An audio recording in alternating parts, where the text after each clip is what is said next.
আসসালামু আলাইকুম রহমতুল্লাহ। কেমন আছেন সবাই? আশা করি আল্লাহর রহমতে সবাই ভালো আছেন, সুস্থ আছেন এবং নিরাপদে আছেন। তো সবাইকে আজকের ভিডিওতে স্বাগতম। তো আজকের ভিডিওর টাইটেল এবং থাম্বনেল দেখে খুশি হওয়ার তেমন কিছু নাই, কারণ ওই ধরনের খুশির সংবাদ এখানে নাই। তবে চূড়ান্ত সুপারিশ এবং ভিরল ফরম পূরণ এই সমস্ত বিষয় হচ্ছে খুবই গুরুত্বপূর্ণ কিছু আপডেট আছে, সেগুলি আপনাদের দিব। তো যারা ভিডিওটি প্লে করেছেন সবার কাছে রিকোয়েস্ট সম্পূর্ণ দেখবেন, আর যারা আমার চ্যানেলে নতুন প্লিজ চ্যানেলটি সাবস্ক্রাইব করে পাশে বেল আইকনে ক্লিক করে দিবেন। তো চতুর্থ গণবিজ্ঞপ্তি চূড়ান্ত সুপারিশ জুলাই মাসেই হবে এমনটা জানিয়েছেন হচ্ছে এনটিআরসির পক্ষ থেকে, এমনটা জানানো হয়েছে।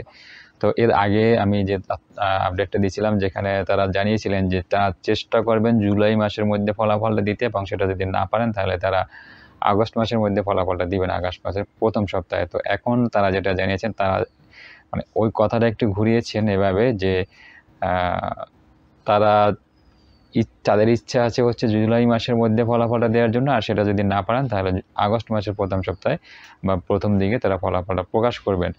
তো ঘুরিয়ে পেঁচিয়ে মানে কথা একই, যে তবে এখানে একটু ডিফারেন্স, তাদের ইচ্ছা আছে আর একটা হচ্ছে তারা চেষ্টা করছেন।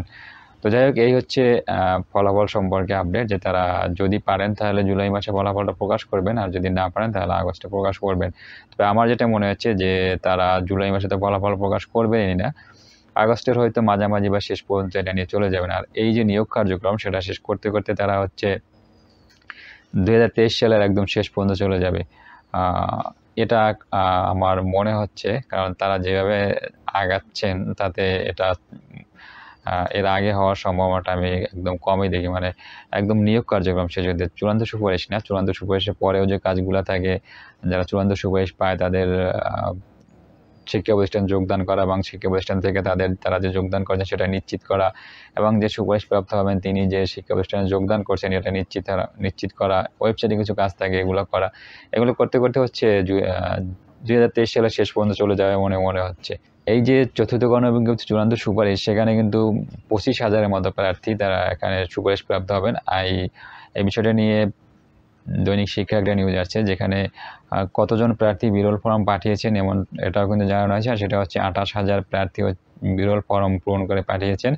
বাকি যে 4,000 মানে 32,000 যে সুপারিশ করা হয়েছিল, এর মধ্যে থেকে 4,000 প্রার্থী নাকি বিরল ফর্ম পাঠায় নাই। আর যে 28,000 প্রার্থী বিরল ফর্ম পাঠিয়েছেন তাদের মধ্যে থেকে 25,000 বা তার অল্প কিছু বেশি সংখ্যক প্রার্থীকে চূড়ান্ত সুপারিশ করা হবে। এটাও জানানো হয়েছে যে 25,000 বা তার একটু বেশি প্রার্থীকে সুপারিশ করা হবে চূড়ান্ত সুপারিশ। তো এক্ষেত্রে দেখা যায় যে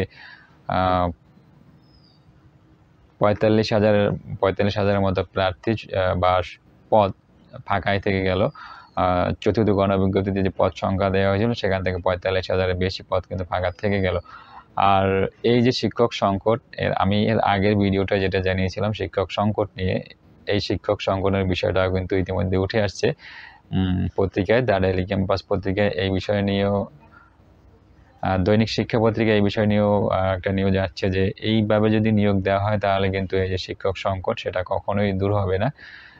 বা এই যে চতুর্থ গণবিজ্ঞপ্তি নিয়োগ দেওয়ার পরে পঞ্চম গণবিজ্ঞপ্তি পর্যন্ত প্রায় 1 লাখের মতো পদ ফাঁকা হয়ে যাবে। এই সমস্ত বিষয় নিয়ে পত্রিকায় আসছে, যেটা আমি এর আগে আলোচনা করছিলাম। তো যাই হোক, এখন যারা চূড়ান্ত সুপারিশের জন্য অপেক্ষা করছেন তাদের জন্য তেমন একটা ভালো সংবাদ নাই। তবে মোটামুটি যেটা এনটিএসসি থেকে জানানো হয়েছে, এবং প্রতিনিয়ত তারা যে আপডেটগুলো দেয়, যেটা জানায় যে আমরা চেষ্টা করছি বা করছি, আমরা দ্রুত সময়ের মধ্যেই দিব, সেই দ্রুত সময়ের মধ্যে তারা দিবেন এমনটা এবারও জানিয়েছেন, যে আগামী মানে জুলাই মাসের মধ্যে তারা চাচ্ছেন ফলাফলটা প্রকাশ করতে, আর সেটা যদি না হয় আগস্ট মাসে ফলাফলটা প্রকাশ করবেন। যেহেতু তাদের এখনও যে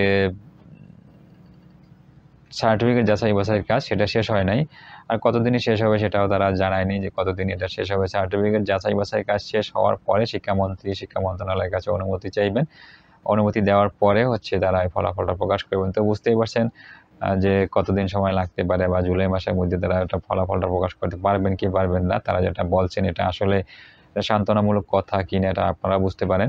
তো যাই হোক, এই ছিল হচ্ছে আপাতত আমার আজকের ভিডিওর